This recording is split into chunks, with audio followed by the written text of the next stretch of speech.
Hello dear student, आज के इस वीडियो में हम लोग क्लास 9th के मैथ का पूरा सिलेबस देखेंगे। हम जानेंगे कि क्लास 9th के मैथ में कुल कितने चैप्टर्स हैं, कैसे आपको पढ़ने हैं ताकि आप अपने एग्जाम में अच्छे स्कोर कर सकें। और जो ये सिलेबस है जो मैं आपको बताने जा रहा हूँ, ये सभी मीडियम्स के स्टूडेंट के लिए सेम रहने वाला है, क्योंकि ये सिलेबस एनसीईआरटी बेस्ड है, एनसीईआरटी पैटर्न पर आधारित है। तो जिस किसी भी बोर्ड में, चाहे आप यूपी बोर्ड के हो, एमपी बोर्ड के हो, राजस्थान बोर्ड के हो, किसी भी बोर्ड के आप स्टूडेंट हो, अगर आपके वहाँ पे एनसीईआरटी के सिलेबस चलते हैं, एनसीईआरटी की किताबें चलती हैं और आपका जो सिलेबस का पैटर्न है वो एनसीईआरटी बेस्ड है, तो ये सिलेबस आपको देखना चाहिए, आपको समझना चाहिए। क्योंकि स्टूडेंट अगर आपको सिलेबस पहले से ही पता रहेगा तो आप अपनी तैयारी अच्छे से कर पाएंगे, उसी हिसाब से आप पढ़ पाएंगे। इसके साथ ही हम लोग ये भी जानेंगे कि आपको तैयारी किस तरह से करनी है कि आपका जो पूरा सिलेबस है वो समय रहते ही कंप्लीट हो जाए। खैर, सबसे पहले हम लोग क्लास 9th के मैथ का पूरा सिलेबस देखते हैं। यहाँ पे जो भी आप अपनी स्क्रीन पे देख पा रहे हैं, क्लास 9th के मैथ का पूरा सिलेबस है, पूरा चैप्टर्स है। आप यहाँ पे देख पा रहे होंगे कि पूरे 12 चैप्टर हैं, पूरे 12 चैप्टर्स हैं यहाँ पे जिनको आपको पढ़ने हैं। अच्छा, ये पूरे चैप्टर हैं, आपको यहाँ पे ऐसा नहीं है कि इस वीडियो को क्लोज कर देना, आपको चैप्टर पता चल गए। हम लोग आगे इस एक चैप्टर्स के बारे में भी जानेंगे कि इस चैप्टर में आपको क्या पढ़ने हैं। एक बात मैं आपको साथ साथ बताता चलूँ स्टूडेंट कि जो क्लास 9th का मैथ है वो आगे आने वाली क्लासेज में भी आपके लिए इंपॉर्टेंट होगा,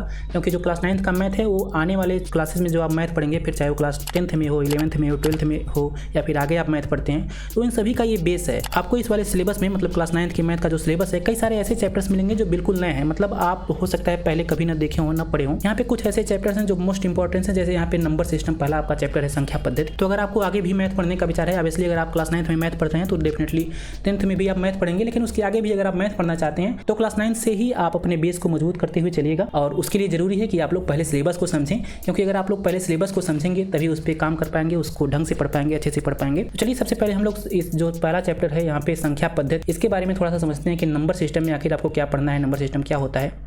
यहाँ पे जो आपके सामने जो सेकंड स्लाइड है, यहाँ पे भी आप देखेंगे कि वही सारे चैप्टर्स के नाम लिखे हुए हैं, लेकिन यहाँ पे हिंदी में भी यहाँ पे नाम लिखा हुआ है और इंग्लिश में भी, तो आप लोग इसका स्क्रीनशॉट वगैरह ले सकते हैं। हालांकि ये पीडीएफ का चिंता मत करिएगा, मैं आपको अभी इसी वीडियो के लास्ट में बताऊंगा कि ये पीडीएफ आपको कहाँ से मिल सकेगा और वहाँ से आप लोग डाउनलोड कर पाएंगे। तो ये सभी चैप्टर्स हैं और उसके नाम हिंदी और इंग्लिश में लिखे हुए हैं। यहाँ पर जो सबसे पहला आपका चैप्टर है संख्या पद्धति, नंबर सिस्टम, इसमें आपको कई सारी चीज़ें पढ़नी है, जैसे संख्या क्या होती है, संख्या कैसे अस्तित्व में आई, नंबर क्या होता है, और नंबर्स के बारे में, नंबर्स के टाइप क्या होते हैं, हाँ, नंबर कितने प्रकार का होता है। जैसे हम लोग पढ़ेंगे कि प्राकृतिक संख्या क्या होता है, नेचुरल नंबर, हाँ, फिर पूर्ण संख्या क्या होता है, होल नंबर, पूर्ण संख्या क्या होता है, परिमेय संख्या क्या होते हैं, अपरिमेय संख्याएँ क्या होती हैं, वास्तविक संख्या क्या होता है, रियल नंबर इसको बोलते हैं हम लोग। बेसिकली इस चैप्टर में आपको ऑल अबाउट नंबर्स के बारे में सिखाया जाएगा, संख्या के प्रकार वगैरह आप लोग देखेंगे, ये सारी संख्याएं क्या होती हैं इनको जानेंगे, और मैं बड़े ढंग से आपको समझाऊंगा। अगर आप लोग मेरे साथ इस जर्नी में जुड़ते हैं, हम लोग एक एक चैप्टर्स को कंप्लीट करने वाले हैं इस चैनल पे क्लास 9th के मैथ का, तो यहाँ पे मैं आपको बड़े आसान भाषा में समझाऊंगा और आपको ज़्यादा डेफिनेशन वगैरह याद करने की जरूरत नहीं पड़ेगी। बड़े सटीक एग्जांपल्स के साथ हम लोग समझेंगे कि प्राकृतिक संख्या क्या होता है, पूर्ण संख्या, होल नंबर क्या होता है, परिमेय संख्या, रेशनल नंबर, इररेशनल नंबर, अपरिमेय संख्या, रियल नंबर, वास्तविक संख्या, इन सबको हम लोग बड़े अच्छे एग्जाम्पल से डेफिनेशन के साथ समझेंगे और आपको डेफिनेशन याद करने में उससे आसानी होगी। इसके अलावा यहाँ पे आप लोग संख्या रेखा पर, संख्या रेखा आप लोग क्लास 8 या फिर 6 7 में पढ़ी होंगे। संख्या रेखा पर किसी अगर नंबर को रिप्रेजेंट करना है, दर्शाना है, तो किस तरह से करेंगे, वो सारी चीज़ें आप लोग इस वाले चैप्टर में सीख रहे होंगे। तो संख्याओं के ज्ञान की दृष्टि से अगर देखा जाए तो ये चैप्टर्स मोस्ट इंपॉर्टेंट है, और ये चैप्टर यार मोस्ट इंपॉर्टेंट इसलिए भी हो जाता है क्योंकि आगे आप कुछ भी, मतलब किसी भी कम्पिटिटिव एग्जाम्स की तैयारी भी कर रहे हो तो इस चैप्टर से हर जगह क्वेश्चंस पूछा जाता है। मतलब छोटे लेवल से लेकर हाई लेवल तक के कम्पिटिटिव एग्जाम्स में जहाँ भी मैथ का जिक्र होता है तो इस वाले चैप्टर से क्वेश्चन जरूर से जरूर पूछा जाता है।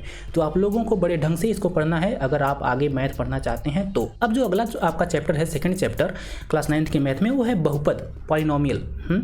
क्या चैप्टर का नाम है? बहुपद, पॉलिनोमियल्स। बहुपद क्या होता है यार, जैसे नाम से ही स्पष्ट है, एक से अधिक पद, बहुपद।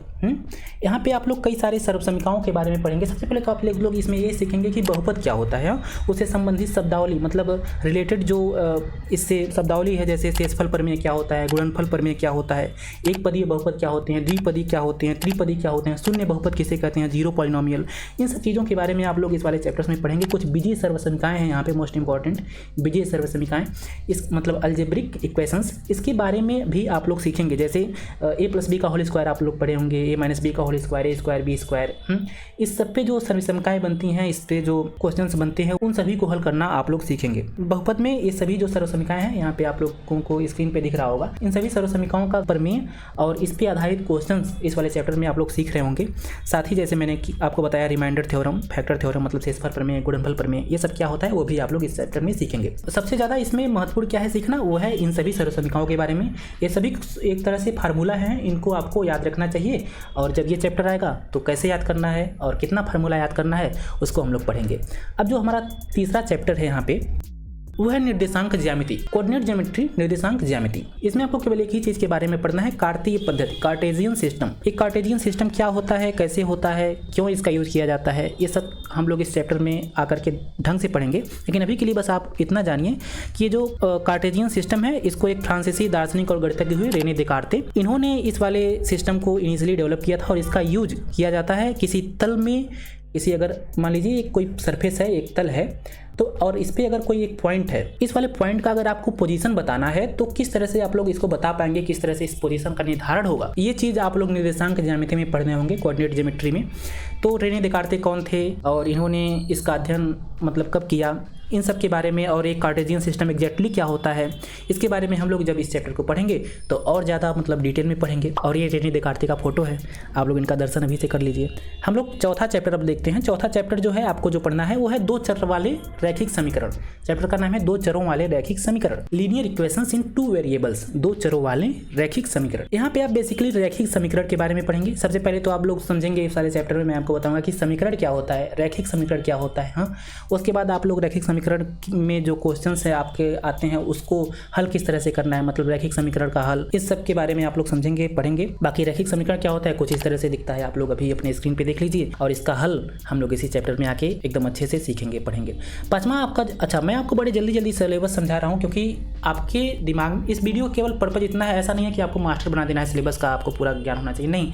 आपके दिमाग में एक बार पूरा जो है चीज़ें एक बार आपके माइंड से, एक बार आंखों से गुजर जाए और आपको पता चल जाए कि आखिर आपको क्या पढ़ना है, किस चैप्टर में। बस इस वीडियो का पर्पज सिर्फ इतना है। और यकीन मानिए ये चीज़ें मतलब सिलेबस को जानना आपको किसी भी सब्जेक्ट का शुरुआत करने से पहले पता होना चाहिए, क्योंकि जब भी आप किसी सब्जेक्ट का शुरुआत कर रहे होते हैं और आपको सिलेबस ही नहीं पता है, बस आप पढ़े जा रहे हैं तो वहाँ पे तैयारी अच्छे से हो नहीं पाती है। तो सिलेबस जानना जरूरी है, इसलिए मैं कह रहा हूँ कि थोड़ा ध्यान से सुनिए। और अगर आप ध्यान से सुनेंगे तो आपको सिलेबस अच्छे से आएगा, सिलेबस अच्छे से पता रहेगा कि क्या पढ़ना है आपको। तो कैसे पढ़ना है वो आप खुद सीख लेंगे और क्लास 9th के मैथ में आप लोग डेफिनेटली अच्छा स्कोर कर पाएंगे। हालांकि कैसे पढ़ना है उसके बारे में भी हम लोग डिस्कशन करेंगे आगे। और इसी चैनल पे सारे वीडियोज एक चैप्टर्स के अपलोड होंगे, तो आप लोग इस चैनल को सब्सक्राइब जरूर से करके रखिएगा। खैर, जो 5th चैप्टर है आपको जो पढ़ना है वो है यूक्लिड की ज्यामिति का परिचय, इंट्रोडक्शन टू यूक्लिड्स ज्योमेट्री। यहाँ पे तो हम सबसे पहले ये समझेंगे कि ज्यामिति क्या होता है, ज्यामिति का मतलब क्या होता है, ज्यामिति का विकास कैसे हुआ, इसका इतिहास क्या है, हमें ज्यामिति की जरूरत क्यों पड़ गई, इन सभी चीज़ों के बारे में हम लोग इस वाले चैप्टर में सबसे पहले सीखेंगे। उसके बाद हम लोग जानेंगे थेल्स के बारे में, थेल्स और यूक्लिड के बारे में, क्योंकि यहाँ पे जो आप यूक्लिड नाम देख रहे हैं ना, एक गणितज्ञ हुए, मैथमेटिशियन हुए। हम लोग थेल्स और यूक्लिड के बारे में डेफिनेटली अच्छे से इस वाले वीडियो में पढ़ेंगे पहले, उसके बाद ही हम लोग देखेंगे ज्यामिति वगैरह के बारे में। क्योंकि ये जो ज्यामिति का परिचय यहाँ पे आप लोग देख रहे हैं, यूक्लिड की ज्यामिति का परिचय, यहाँ पे केवल ज्यामिति का परिचय नहीं लिखा हुआ है, यहाँ पे लिखा हुआ है यूक्लिड की ज्यामिति का परिचय। तो यूक्लिड ने, मतलब जो मैथमेटिशियन यूक्लिड हुए, इन्होंने ज्यामिति का क्या परिचय बताया, क्या परिभाषाएं दी, उन्होंने कुछ अभिगृहित और अभिधारणाएं भी ज्यामिति के बारे में दी थी, उसके बारे में भी हम लोग पढ़ेंगे आगे चल के। और साथ ही इसी वाले चैप्टर में हम लोग पढ़ेंगे कुछ और महत्वपूर्ण बिंदुओं के बारे में, जैसे हम लोग पढ़ेंगे कि बिंदु क्या होता है, पॉइंट किसको कहते हैं, रेखा किसको कहते हैं, लाइन किसको, मतलब आपसे अगर पूछ लिया जाए, आप लोग क्लास 8 से पढ़ के 9th में आए हैं, मैं आपसे पूछूं रेखा किसे कहते हैं, लाइन किसे कहते हैं, व्हाट इज लाइन, तो आप लोग क्या जवाब देंगे, बिंदु किसे कहते हैं, पॉइंट क्या होता है, मतलब एक पॉइंट का डेफिनेशन आप लोग कैसे दे सकते हैं, रेखा का डेफिनेशन आप लोग कैसे देंगे। हाँ, रेखा खंड क्या होता है, किरण किसको कहते हैं, सीधी रेखा स्ट्रेट लाइन क्या होता है, रेज मतलब क्या होता है, किरण क्या होता है, सरफेस किसको कहते हैं, पृष्ठ किसको कहते हैं, इन सभी का जो डेफिनेशन है, इन सभी का परिभाषा है, आपको जानना चाहिए। इन सभी चीज़ों के बारे में हम लोग इस वाले चैप्टर में देख रहे होंगे। और जैसा कि मैंने आपको बताया, बाकी यूक्लिड की जो परिभाषा है, अभिगृहित है, मतलब एक्सियोम है, अवधारणा, पोस्टिट्यूलेट्स, तो इन सभी के बारे में हम लोग इस वाले चैप्टर में पढ़ेंगे। अब जो आपका छठा चैप्टर है रेखाएं और कोण, लाइंस एंड एंगल्स। अब यहाँ से थोड़ा ज्यामिति का शुरुआत होता है, ज्योमेट्री का शुरुआत होता है।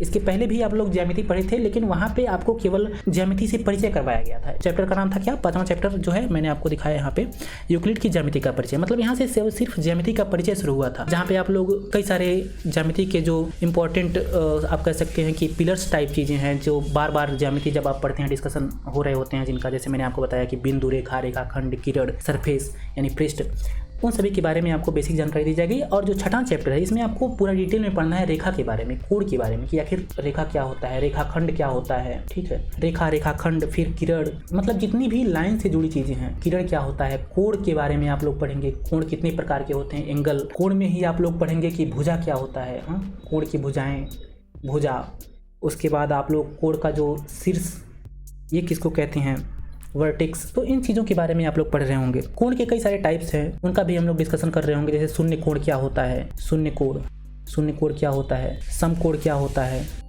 अधिक कोण क्या होता है, रिज कोण क्या होता है, फिर प्रतिवर्ती कोण भी होता है। इन सभी के बारे में हम लोग सीखेंगे कि ये कोण क्या होते हैं, इनका डेफिनेशन क्या है। और भी कई तरह के कोण होते हैं, जैसे पूरक कोण, संपूरक कोण, आसन्न कोण, ये सब क्या होता है हम लोग जब इस वाले चैप्टर को पढ़ेंगे तो बड़े डिटेल में पढ़ रहे होंगे। और साथ ही में यहाँ पे आप लोग देखेंगे कि पॉइंट में कुछ और चीज़ें लिखी हुई हैं, इन सभी के बारे में भी हम लोग सीखेंगे, जैसे कि आधारभूत पद और परिभाषाएं। ये तो मैंने आपको बताया है कि सबको हम लोग एक एक करके सीखेंगे, एक एक करके सबका डेफिनेशन पढ़ेंगे। फिर प्रतिच्छेदी लाइन, अप्रतिच्छेदी लाइन, कोणों को युग्म, कोणों के किस तरह से युग्म बनते हैं, ये सब देखेंगे। एक ही रेखा की समांतर रेखाएं, मतलब समांतर रेखाएं क्या होती हैं, अगर ये ऐसे आमने सामने दो रेखाएं जा रही हैं तो समांतर रेखा मतलब कब होता है, कैसे होता है, ये सब चीज़ें हम लोग इस वाले चैप्टर में पढ़ेंगे। बेसिकली जो भी चीज़ें रेखा और कोण से संबंधित है, लाइन और एंगल से संबंधित है, उन सभी का डिस्कशन इस वाले चैप्टर में किया जाएगा। अब हमारा जो 7वां चैप्टर है जो आपको पढ़ना है वो है त्रिभुज, ट्रायंगल। इसमें आप कुल मिला जुला करके त्रिभुजों के बारे में पढ़ेंगे। इसमें आप सबसे महत्वपूर्ण चीज जो पढ़ेंगे वो है त्रिभुजों की सर्वांग समता, कि अगर दो त्रिभुज हैं वो आपस में सर्वांगसम कब होंगे, ये आप लोग जानेंगे कि सर्वांग समता किस तरह से जांचा जाए, किन्हीं दो त्रिभुजों का, कि दो त्रिभुज हैं सर्वांगसम हैं या नहीं, उसके बारे में हम लोग यहाँ पे सीखेंगे। कन्ग्रुएंस ऑफ ट्रायंगल्स, त्रिभुजों की सर्वांग समता, तो इसके बारे में आप लोग पढ़ेंगे। आप लोग समझेंगे कि सर्वांग समता का नियम क्या होता है, दो त्रिभुज सर्वांगसम कब होंगे। कुल मिलाजुलाकर इसमें आप लोग डिटेल में सर्वांग समता के बारे में पढ़ेंगे। और दो आकृतियां, फिर चाहे वो त्रिभुज हो, वृत्त हो या फिर चतुर्भुज ही क्यों ना हो, ये सर्वांगसम कब होती हैं, ये भी आप लोग इस वाले चैप्टर में पढ़ेंगे। बेसिकली दो आकृतियां सर्वांगसम तब होती हैं यदि उनका एक ही आकार हो या फिर एक ही माप के वो हो। मतलब अगर दो आकृतियां हैं वो एक ही आकार के और एक ही माप के हैं तो वो आपस में क्या होंगी, सर्वांगसम होंगी। इसके बारे में, सर्वांग समता के बारे में डिटेल में हम लोग समझेंगे इस वाले चैप्टर में। अब हम लोग 7वां चैप्टर देखते हैं। 7वां चैप्टर आपको पढ़ना है वो है चतुर्भुज, क्वाड्रिलेटरल्स। इस चैप्टर में आपको क्या पढ़ना है ये भी आपको नाम से स्पष्ट हो गया होगा। पिछला वाला चैप्टर का नाम त्रिभुज था तो वहाँ पे त्रिभुजों के बारे में आप लोग पढ़े थे, यहाँ पे आपको चतुर्भुजों के बारे में सीखना है। जैसे आप लोग समझेंगे कि समांतर चतुर्भुज क्या होता है, समांतर चतुर्भुज के जो गुण हैं, प्रॉपर्टीज हैं वो क्या है, रिलेटेड डिफरेंस थ्योरम, आपके जो क्वाड्रिलेटरल से रिलेटेड डिफरेंस थ्योरम है उसको सीखेंगे, जैसे मध्य बिंदु प्रमेय, मिड पॉइंट थ्योरम। कुल मिला जुलाकर आपको चतुर्भुज के बारे में पढ़ना होगा यहाँ पे। अब आपको जो 9वां चैप्टर पढ़ना है वो है सर्कल, वृत्त। यहाँ पे आप लोग जानेंगे कि वृत्त क्या होता है। वैसे आप लोग जानते ही होंगे कि वृत्त क्या होता है। इसके अतिरिक्त आप लोग ये भी इसमें सीखेंगे कि जीवा द्वारा एक बिंदु पर अंतरित कोण को कैसे ज्ञात किया जाए। मतलब अगर ये कोई सर्कल है, मान लीजिए ये सर्कल है और यहाँ पे जीवाएं हैं, ऐसे कुछ जीवाएं हैं, दो जीवाएं बनी हुई हैं और यहाँ पे तो आप देखेंगे कोण बन रहा है। तो यहाँ पे जो कोण बन रहा है उसका क्या मान है, क्या वैल्यू है, ये कैसे निकाला जाए, इसके बारे में आप लोग यहाँ पे सीखेंगे। Angle subtended by a chord at a point, मतलब अगर एक सर्कल है उस पे दो कॉर्ड हैं तो उस कॉर्ड के पॉइंट पर, यहाँ पे जो पॉइंट पे जहाँ पे दोनों कॉर्ड मिल रहे हैं उसके बीच कितना एंगल बन रहा है वो आप लोग सबसे पहले सीखेंगे।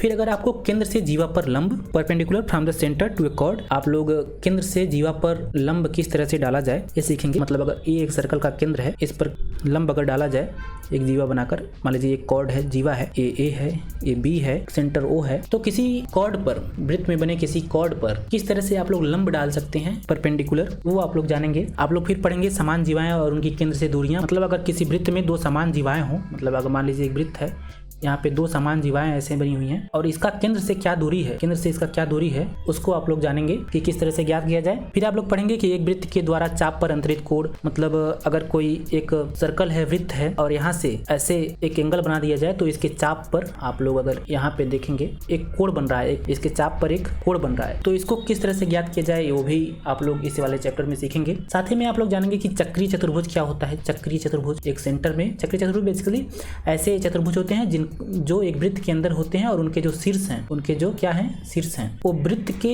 परिधि से मिल रहे होते हैं। आप लोग देखेंगे कि यहाँ पे अगर एक सर्कल है, सही से बना नहीं है, मैं फिर से बनाता हूँ। यहाँ पे एक सर्कल है, अब अगर मैं इसके अंदर एक चतुर्भुज बना दूं ऐसे, तो इस चतुर्भुज का जो आप लोग शीर्ष देखेंगे वो एक वृत्त पर स्थित है, वृत्त की परिधि पर यहाँ पे स्थित है, इसके चारों शीर्ष वर्टेक्स। तो ऐसे चतुर्भुज जिनके चारों शीर्ष वृत्त पर स्थित हों उनको हम लोग चक्रीय चतुर्भुज बोलते हैं। तो इसके बारे में आप लोग पढ़ेंगे। तो वृत्त वाले चैप्टर में आपको कई सारी नई चीजें सीखने को मिलेंगी और उनका डिटेल में डिस्कशन हम लोग इस वाले चैप्टर को जब पढ़ेंगे तो कर रहे होंगे। अब जो आपको 10वां चैप्टर पढ़ना है वो है हीरोन का सूत्र, हीरोन्स फार्मूला। नाम से यहाँ पे भी स्पष्ट है कि ये जो नाम है हीरोन वो किसी महापुरुष का ही नाम होगा, हीरोन्स फार्मूला। हीरोन्स का जो फार्मूला है ना वो एरिया ऑफ ट्रायंगल, त्रिभुज का क्षेत्रफल निकालने के लिए यूज किया जाता है। अब हीरोन कौन थे? तो हीरोन मिस्र में अलेक्जेंड्रिया नामक स्थान पर जन्मे और इन्होंने अनुप्रयोगिक गणित जो है अप्लाइड मैथमेटिक्स पर काम किया। हीरोन के बारे में जब हम लोग इस चैप्टर को पढ़ेंगे तो थोड़ा और समझेंगे, थोड़ा और डिटेल में जानेंगे कि हीरोन कौन थे, इन्होंने जो ये फार्मूला है वो कब दिया। अच्छा, जो फार्मूला जो इन्होंने दिया था उसको हम लोग थोड़ा सा यहाँ पे देख लेते हैं। तो त्रिभुज का जो क्षेत्रफल का फार्मूला इन्होंने दिया, क्षेत्रफल एरिया ऑफ ट्रायंगल, उन्होंने कहा कि अगर किसी त्रिभुज की भुजा ABC है और उसका अर्ध परिमाप जो है यानी सेमी पेरीमीटर वो S है तो उसका जो क्षेत्रफल कुछ इस तरह से ज्ञात हम लोग कर सकते हैं। उन्होंने ये वाला फार्मूला दिया था, √S, S minus A, S minus B and then S minus C, मतलब √S, S minus A, S minus B और S माइनस C। जहाँ पे आप अगर देखेंगे तो S है, A और B और C है। तो ABC तो त्रिभुज का जो है ABC वो त्रिभुज का क्या है? भुजा है। ABC यहाँ पे क्या है? वो त्रिभुज की भुजाएं हैं। और जो S है वो त्रिभुज का अर्ध परिमाप है, अर्ध परिमाप, सेमी पेरीमीटर इसको बोलते हैं हम लोग। और इसका अर्ध परिमाप निकालने के लिए भी एक फार्मूला होता है, मतलब A plus B plus C, I hope आपको दिख रहा होगा, A plus B plus C by 2। मतलब अगर आपको किसी त्रिभुज का अर्ध परिमाप निकालना है तो तीनों भुजाओं के योग को जोड़ करके उसका आधा कर दीजिए तो आपको मिल जाएगा किसी भी त्रिभुज का अर्ध परिमाप। यानी किसी त्रिभुज का अगर आपको क्षेत्रफल निकालना है तो सबसे पहले आपको जरूरत पड़ेगी उसके अर्ध परिमाप का। और अर्ध परिमाप कैसे निकालेंगे? तीनों भुजाओं के योग का आधा, मतलब A, B और C को जोड़ करके, A, B और C को जोड़ करके हम लोग उसका आधा कर देंगे तो हमको मिल जाएगा S।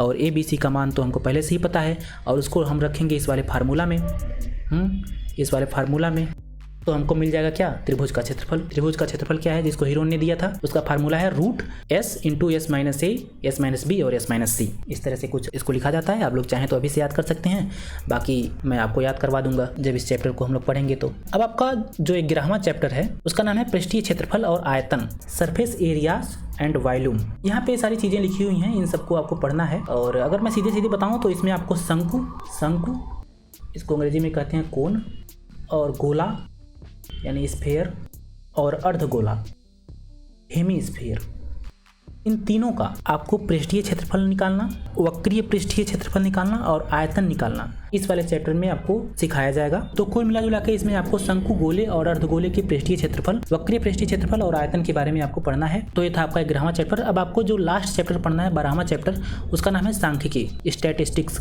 इसमें आप लोग पढ़ेंगे आंकड़ों का आलेखीय निरूपण, मतलब ग्राफिकल रिप्रेजेंटेशन ऑफ डेटा। किसी भी तरह का अगर आपके पास डेटा है तो उसको हम लोग ग्राफिकली किस तरह से रिप्रेजेंट कर सकते हैं उसके बारे में आप लोग सीखेंगे इस वाले चैप्टर में। डिफरेंट जो तरीके होते हैं डेटा को ग्राफिकली रिप्रेजेंट करने के लिए, जैसे दंड आलेख हो गया, दंड आलेख, बार ग्राफ जिसको बोलते हैं, आयत चित्र हो गया यानी हिस्टोग्राम, फिर है बारंबारता बहुभुज, फ्रीक्वेंसी पॉलीगन। तो ये तीनों कुछ तरीके हैं जिनकी मदद से आप लोग डेटा को ग्राफिकली रिप्रेजेंट कर सकते हैं। तो इनके बारे में आप लोग सीखेंगे। बेसिकली डेटा को ग्राफिकली रिप्रेजेंट करने से मतलब अगर आपके पास कोई बड़ा सा डेटा है और अगर उसको आलेख के माध्यम से रिप्रेजेंट किया जाए, ग्राफिकली अगर किसी को रिप्रेजेंट किया जाए तो समझ में आसानी से आता है, स्पष्टता से पता चलता है कि कैसा डेटा है और ये डेटा हमें क्या जानकारी दे रहा है। तो ये सभी कुछ मेथड हैं, दंड आलेख, आयत चित्र, बारंबारता बहुभुज, जिनकी मदद से आप लोग आंकड़ों को यानी डेटा को ग्राफिकली रिप्रेजेंट कर सकते हैं। तो सांख्यिकी में आपको ये सारी चीजें पढ़नी है। तो ये था क्लास 9th के मैथ का सबसे अंतिम चैप्टर सांख्यिकी, जिसके बारे में मैंने आपको बताया। और इसी तरह मैंने आपको सभी चैप्टर्स के बारे में, जो भी 12 चैप्टर्स हैं क्लास 9th के मैथ में, उन सभी के बारे में मैंने आपको बताया कि किस में आपको क्या पढ़ना है। आई होप आप लोग इसको ध्यान से समझे होंगे। ये सभी 12 चैप्टर्स हैं। ये PDF आपको मिल जाएगा, मैं अभी आपको बताऊंगा। होगा किस तरह से आप लोग PDF वगैरह डाउनलोड कर सकते हैं। बेसिकली आपको टेलीग्राम पे जाना होगा और वहाँ पे आपको बोर्ड जगत सर्च करना होगा, तो हमारा टेलीग्राम चैनल आपको मिल जाएगा, वहाँ से आप लोग इसको डाउनलोड कर पाएंगे। हालांकि लिंक जो है इसी वीडियो के नीचे डिस्क्रिप्शन बॉक्स में भी मिल जाएगा, वहाँ से आप लोग जाके डाउनलोड कर सकते हैं। तो ये थे सभी चैप्टर्स जिनके बारे में मैंने आपको बताया। अब हम लोग थोड़ा सा इसका मार्किंग स्कीम समझ लेते हैं कि किस चैप्टर से कितने नंबर के क्वेश्चन पूछे जाएंगे। तो यहाँ पे क्लास 9th का जो है मार्किंग स्कीम देख पा रहे हैं यूपी बोर्ड का, जिसमें आपको 70 नंबर लिखित के लिए होता है और 30 नंबर आपको प्रोजेक्ट वर्क के लिए दिया जाता है। यहाँ पे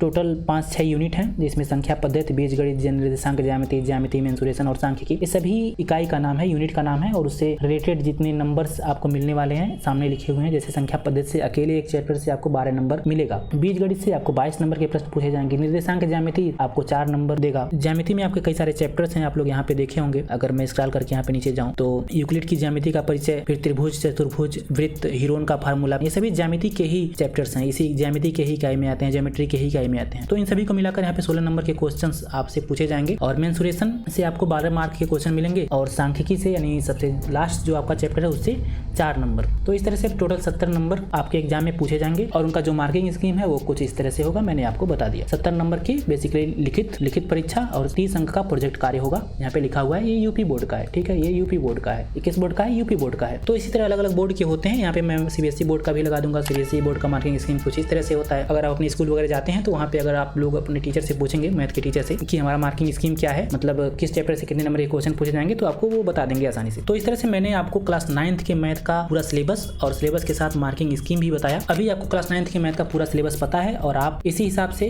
अपनी तैयारी कर सकते हैं। इस चैनल पे अब आगे आने वाले वीडियोस में आपको सबसे पहला चैप्टर जो है संख्या पद्धति, तो संख्या पद्धति के बारे में सबसे पहले आपको वीडियोस दिया जाएगा, क्योंकि सबसे पहला चैप्टर संख्या पद्धति है। एक क्रम से वीडियोस आपको मिल रहे होंगे। तो अगर आप क्लास 9th का मैथ पढ़ना चाहते हैं शुरू से लेकर अंतिम तक, पूरा सिलेबस तैयार करना चाहते हैं, तो इस चैनल को जरूर सब्सक्राइब करें, हमारे साथ जुड़ें और मैं आपको डेफिनेटली आसान से आसान तरीके से समझाने का प्रयास करूंगा ताकि आपको एकदम ढंग से समझ में आए। जाते जाते आप लोग मुझे एक चीज बता सकते हैं कि आपका जो मैथ है वो कैसा है। क्लास 9th में आप आ गए हैं, क्लास 8 में आपका मैथ जो था वो कैसा था, वो आप मुझे कमेंट करके बता सकते हैं। आप एवरेज स्टूडेंट रहे या फिर आप पुअर हैं मैथ में, या फिर आप 30 मार्क खान हैं, प्रो हैं, एक्सीलेंट हैं, मैथ में आपका पकड़ कैसा है वो मुझे आप नीचे कमेंट करके बता सकते हैं। मुझे पढ़ करके आपके बारे में थोड़ा सा पता चलेगा और उसी हिसाब से मैं जो है लेक्चर डिजाइन करूंगा। हालांकि प्रयास यही रहेगा कि एकदम कमजोर से कमजोर विद्यार्थी भी चीज़ों को ढंग से समझ पाए और जो लोग अच्छे लेवल पे हैं, मतलब जिनका मैथ अच्छा है, जो जिनको अच्छे से समझ में आता है, वो लोग भी अच्छे से समझ पाए। तो अगले लेक्चर से हम लोग क्लास 9th के मैथ का पूरा सोल्यूशन कंसेप्ट के साथ सीखना शुरू करेंगे। तो आप लोग इस चैनल के साथ जरूर जुड़िएगा। ये वीडियो आपको कैसा लगा, पूरा सिलेबस समझ में आया या नहीं आया, कुछ कहीं डाउट है तो आप लोग मुझे नीचे कमेंट करके बता सकते हैं। वीडियो को लाइक करके जरूर से जाइएगा। अपने दोस्तों को भी आप चाहें तो इस चैनल को रिकमेंड कर सकते हैं। और अगर आप वीडियो यहाँ तक देख रहे हैं तो डेफिनेटली आप